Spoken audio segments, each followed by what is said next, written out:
If you listened to last week's episode, I answered a question about how long it can take for referral seeds to bear fruit, meaning referrals. In this episode, I'm going to go a little bit deeper by actually zooming out so you can really see the whole picture of what impacts how fast you'll receive referrals.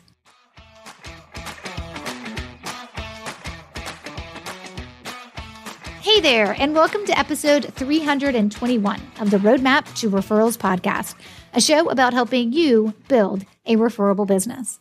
I'm your host, Stacey Brown Randall. My journey from a business failure to a successful business more than 10 years in, I know generating referrals naturally and consistently has made all the difference.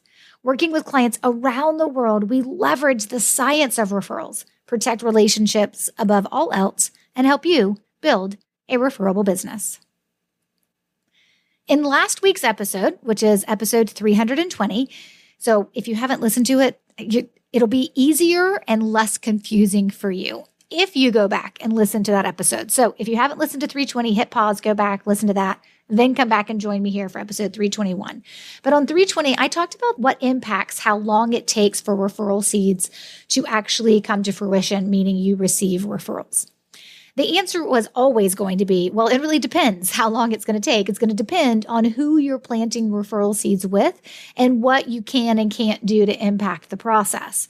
So when you think about who you're planting referral seeds with, you can imagine if you're planting referral seeds with someone who's referred you before, it's probably going to work faster than when you're trying to plant referral seeds with someone who's absolutely never referred you. So that potential referral source. And of course, impacting the process will also be the consistency of your language, your willingness and patience to work backwards, and then of course, a few more things we talked about in that episode. But that episode was really, really tactical into what you're doing specifically to impact referrals happening at a very tactical level, like boots on the ground, very tactical level with referrals, referral sources, if they are, if they're not, and your language, consistency, things like that. But I felt like I left something out, like something was missing. So in this episode, I want to add in what I feel like was missing with last week's episode, because I want to go a step further to make sure you understand the bigger picture of referrals. So I kind of want to take you up to the 30,000 foot view. And this isn't very specific to referrals, but this is things that do impact how fast you'll receive referrals, but it's kind of taking you up to that 30,000 foot view and kind of having that overview looking down on your business, more likely, and specifically your business before we get into the nuts and bolts about actual generating referrals. But all this ultimately impacts referrals. So the first thing I want you to consider is us looking at this from a business perspective. One thing that will impact your referrals has a lot to do with the business you chose to run. And I know you're like, wait, what? But the truth is, the business you decided to start or the industry, right, that you were ultimately in, that will impact referrals. It'll impact volume, it'll impact speed, and it'll impact, the metrics that we like to track when it comes to referrals, just in terms of like, how many am I receiving from a volume perspective, and then how quickly or how often am I receiving them as well. So the industry you're in will definitely impact your referrals. For example, when I'm having a conversation with, let's say, a CPA, right? We are going to have a different conversation about the volume, the number of referrals, right, they can generate and how fast it may go, which will be vastly different from the conversation I have with an investment banker who is looking to work with clients to help them buy or sell businesses, right? It's just different. The volume's different. The speed is different because the industry and the business itself is different. And you really can't overlook that. Like, I have conversations with people and they're like, oh, I want to get referrals like you. I just want to get so many referrals. And I'm like, well, first of all, I'm getting less referrals now than I was 10 years ago because how I run my business is entirely different. I don't need hundreds of referrals every year, right? It used to be that when I looked at my business and the referrals that I was bringing in, it's because I could sell an unlimited amount of online programs. And they were 1,500, 2,000, 2,500. And then I had a few things a little bit higher than that.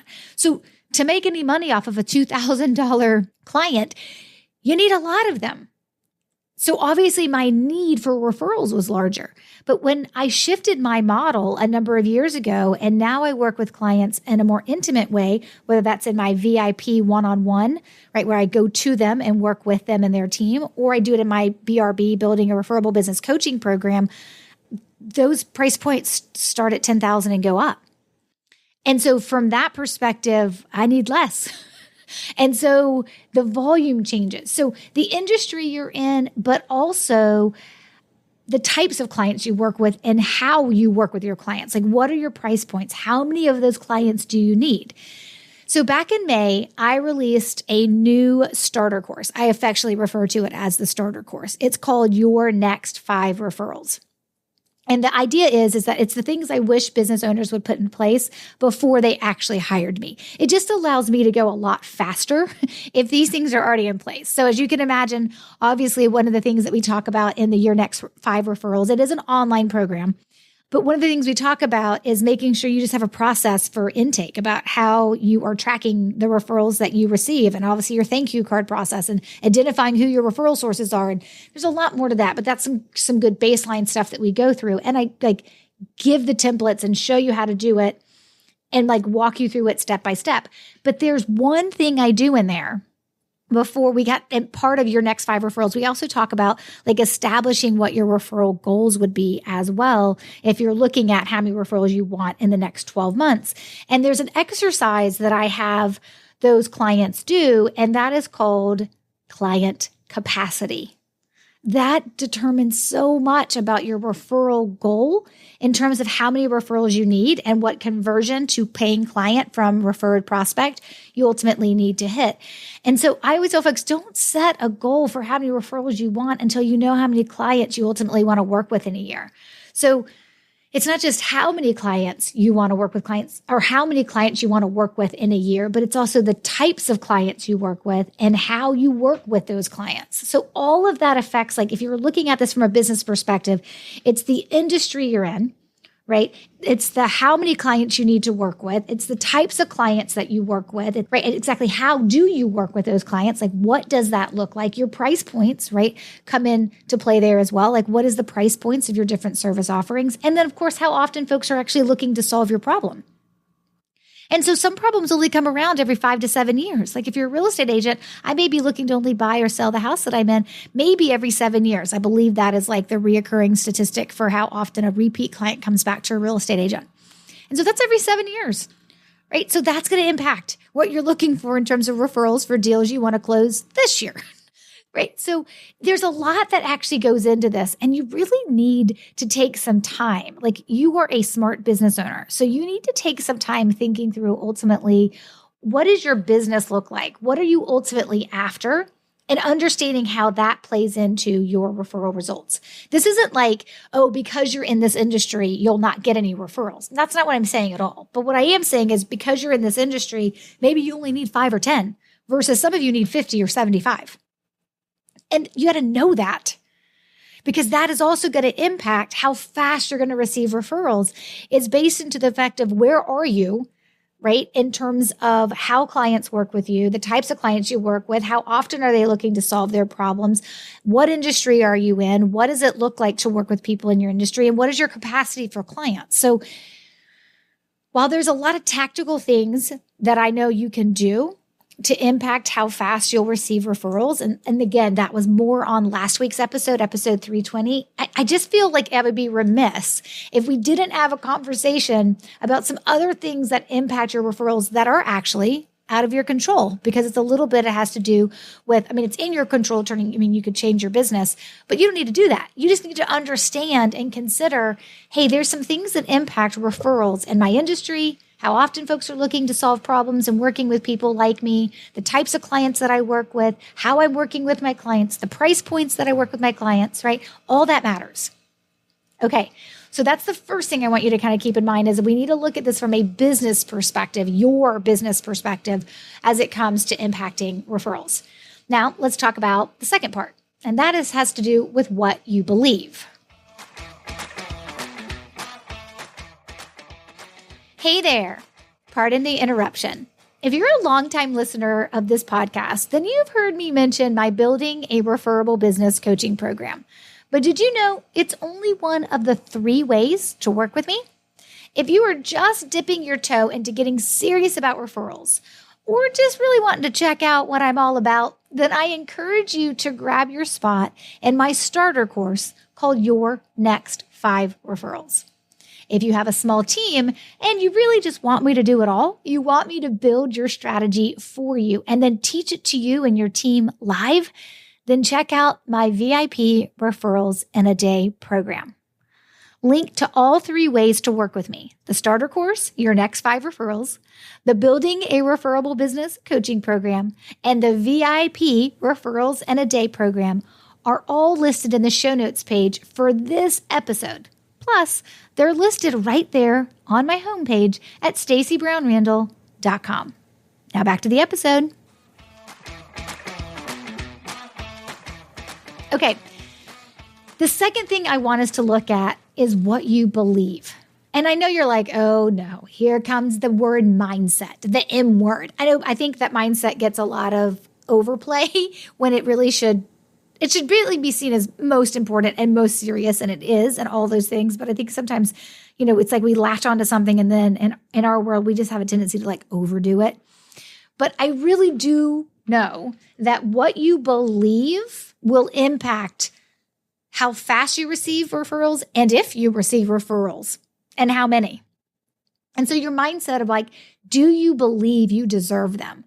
Which may sound like a weird question because maybe you're sitting there and you're thinking, of course, I believe I deserve referrals, Stacey. I show up to listen to this podcast every single week. But the reality actually is it's not about what you say that you believe. It's about what your actions prove in private. What are you doing to be able to generate those referrals? What are you doing within that client experience that's making you referable? Do you believe you do valuable work? Great. Do you believe you're doing the things you need to do to receive referrals? A lot of people will tell me, yes, I believe I deserve referrals, but then they don't actually do anything to be able to cultivate them. And sometimes it's just because they don't know what to do. But a lot of times it's because even though they say the words, I deserve referrals, there is this little part of them that's not quite sure. And so they just choose to do nothing to start generating those referrals. Referrals are not going to show up. I don't care how good you are. They don't just magically appear. They don't grow on trees, and they're not just going to show up. So you have to actually do some things to be able to generate referrals. And sometimes when I'm working with folks and they just don't trust the process, I see it keep them from the success that they should be having. If you don't believe you deserve referrals, trust me, that is what you're putting out there into the world. And so you're not going to receive them. You have to trust the process. You have to believe you deserve referrals. And then, of course, you need to do the work to back it up so you are worthy of the referrals that you receive, right? I'm not looking for perfection, but I am looking for a business that is worthy of someone putting their reputation on the line to refer someone to you. So it really does come down to that mindset. For me, this always comes down to, do I walk my talk? Here's the thing. I am in a unique position where I teach people how to generate referrals. Can you imagine how weird it would be if you learned that I didn't receive any referrals? What? That would be crazy town. And of course, that's not true because I do receive referrals, lots of them, because I walk my talk. Now, again, I'm in this unique position where I teach referrals, which is our topic, of course. And so, of course, I walk my talk and do the same things I teach my clients to generate referrals. And I actually track the stuff just like everybody else. And just last week, I was on vacation in Colorado and I received 2 referrals while I was on vacation. And so I track the stuff just like everybody else, just like I teach my clients to do. But if you believe you deserve them, if you believe you deserve referrals, then my question for you is are you walking your talk? What are you doing that you can outwardly show that you believe you deserve referrals? What are you doing? And that's not just having this most amazing client experience and having your clients love you. It's also taking the next step to really understand how you generate referrals and then doing the things that actually generate those referrals. But I truly believe there are people that I talk to. Maybe they become clients, maybe they don't. And deep down, they're not 100% sure they believe it's going to happen for them. And guess what? It won't. This isn't one of those like believe it and it'll ultimately just happen, like believe it once and it'll happen. I mean, you got to believe it and you got to do the work for it as well. You got to do your part. But the mindset of what you believe regarding referrals is usually what you make happen in the world. So if you're not giving it any time and attention, please don't expect the referrals to happen. And don't be mad at anybody but yourself. Like if you're not giving it the time and attention it deserves to happen, that's your fault. And you're a business owner and a grown-up and you can take it and you can make a different decision if you want to. So just keep that in mind. Okay, finally, I do want to break down some aspects that are a little bit closer to referrals as well that I believe impact how fast you'll receive referrals. And here's a couple of things that I want to make sure that you understand, because this one has a tendency for people to like get stuck going down a rabbit hole. And that's not what I mean for you in this section, right? So the first thing we talked about, let me just back up for a second. The first thing we talked about was understanding where you are from a business perspective in terms of your ability to generate referrals from a speed perspective, right? Or how quickly that would happen for you. Then we talked about your ability to generate referrals because you believe that you deserve them and then you take the action to be able to generate them. The next thing that I think really impacts your ability to receive referrals is three things. Number one, it's actually how you've treated your network. Up to this point, how have you treated your network? And I think some people are like, I don't even know how to answer that question because I think it's a very loaded question, but a very important question. Let's be honest. We all know takers in this world where they meet with us, they have coffee, they talk about themselves for 45 minutes, and they stand up as they're walking out the door and say, oh, by the way, let me know how I can help you. And then they're gone. They're just takers, right? And so how you've treated your network matters. And I don't mean you're having coffee with everybody you know because nobody has time for that, right? But there are so many ways to impact your network on an ongoing daily basis where you're not even thinking about referrals. You're just thinking about staying connected and being a good human or being a good friend or checking in on people, like how you've treated your network. If you've ignored them, right? If you've ignored your network and not been connected to folks and like not talked to people for years and years and years, and then those are the same people you want to go back to generate referrals from in the future, it is going to take a long, long time. And you should just be like, yep, got it. I assumed that. You should not assume that you can somehow short circuit that because how you've treated your network matters. And a lot of times people will ask me, they're like, what are some of the ways that what are some things that may get in the way of me being able to generate the referrals I want when I go through your program? And I always tell them what I can't solve for you, at least I can't solve it quickly, is how you've treated your network up until the point that you decide to join my program. Now, does this mean you're having coffee with everybody? No. Does this mean that you've sent thank you cards to every single human just because? No. It doesn't mean any of that stuff. It just means like if you've been ignoring your network because you've been quote unquote so busy with your business, you just need to prepare for this to impact how long it'll take for those folks to ultimately start referring you because how you've treated your network matters. Another way is it's just how you show up. When you show up and you are more of a giver than you are a taker and you are genuinely interested in like hearing about people and talking to people and you just show that you care, that always will make your life easier when it comes to ultimately generating referrals. So how you show up in the world, how you show up in business, how you show up in your industry meetings, how you show up at your networking meetings, like whatever it is, how you show up matters and it impacts how people feel. And that will ultimately impact if they decide to put their reputation on the line to refer to you. So if you show up and you're always running around like a crazy person and you're always so busy and those are the only words that ever roll out of your mouth, oh, I'm so busy, right? I'm just so busy. I just got all these things happening. And just like most people are going to be like duly noted, like not verbally to you, but how you show up matters to how people receive you and perceive you. And so you need to keep that in mind. And the other thing is, I find with some folks, it's their inability to identify the right people to refer to them. And not because they are not capable, it's because they haven't made the time to sit down and figure out, okay, who are the right people to refer to me? They just like want it to like magically appear on a piece of paper. And it's just not how it works. Like I teach this in one of the strategies that I teach called Referring Machines, where I go into identifying who are the right people to refer to you, right? Like it's not everybody. there's usually like a subset or a group and they have things in common. Not always like identical things in common, but there's some commonality amongst them. But you have to take time to do that. I can't begin to tell you how many times I have conversations with people and they're like, I'm not getting referrals. I'm like, well, who should be referring to you? Like, who's the right people to refer to you? Who comes across your ideal client with some level of regularity? And they look at me with a blank stare on their face. Like, I have no idea. Like, that's a part of our first problem is that you don't even know who should be referring to you, right? And sometimes it's because you just haven't identified, right? Should it be more focused on clients referring you or centers of influence referring you? Or should it be a blend of both?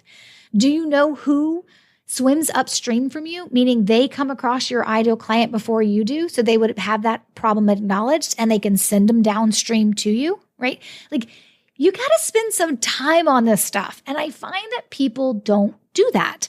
They just want the easy answer. Like, tell me who should refer to me.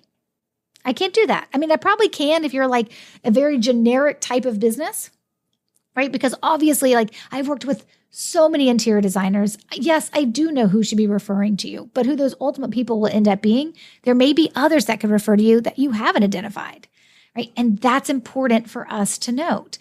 And so, yes, when I think about like from attorneys' perspectives or my, the consultants that I work with or the business coaches, yes, there are usually people who could be referring to them that are commonality from business coach to business coach or interior designer to interior designer or attorney to attorney, right? But you still have to take the time to identify the right people to refer to you. And that is a little bit of work. And so you need to add that to your to-do list and make sure you understand. So again, how you've treated your network, how you show up in business and in life. And then if you even know who needs to be ultimately referring to you, that stuff matters in terms of impacting how fast you'll receive referrals or the volume that you'll receive as well. So that's just something for you to kind of keep in mind. Okay. The show notes page for this episode can be found at stacybrownrandall.com/321, which is, of course, always where you'll find the links that I mentioned in this episode. You can find those links as well. We'll be back with another great episode next week, created with you and your needs in mind. Until then, you know what to do, my friend. Take control of your referrals and build a referable business. Bye for now.